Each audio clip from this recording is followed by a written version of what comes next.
ലെയോ 13 പാപ്പ ജപമാലയെ സുവിശേഷത്തിൻ്റെ സംഗ്രഹമെന്നാണ് വിശേഷിപ്പിക്കുന്നത്. The rosary is a compendium of the gospel.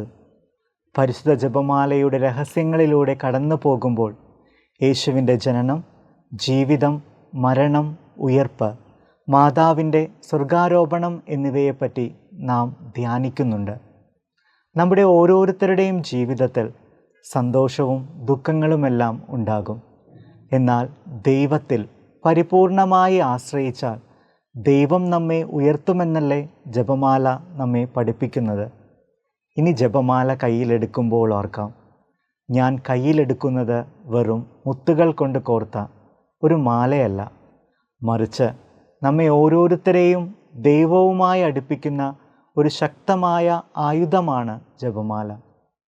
നിങ്ങൾ പലതരത്തിലുള്ള പ്രയാസങ്ങളിലൂടെയും കഷ്ടതകളിലൂടെയും കടന്നു പോകുന്നവരായിരിക്കാം. എന്നാൽ ജപമാല പ്രാർത്ഥനയിലൂടെ നമുക്ക് ലഭിക്കുന്ന മറിയത്തിൻ്റെ മാധ്യസ്ഥം നമ്മെ ഓരോരുത്തരെയും ദൈവത്തോട് കൂടുതൽ അടുപ്പിക്കുകയും ദൈവ അനുഗ്രഹങ്ങളാൽ നിറക്കുന്നവരാക്കാൻ ജപമാല പ്രാർത്ഥന വഴി ദൈവം നമ്മെ ഓരോരുത്തരെയും സഹായിക്കട്ടെ എന്ന് നമുക്ക് പ്രാർത്ഥിക്കാം. അതിനായി ദൈവം നിങ്ങളെ ഓരോരുത്തരെയും അനുഗ്രഹിക്കട്ടെ. ആമേൻ.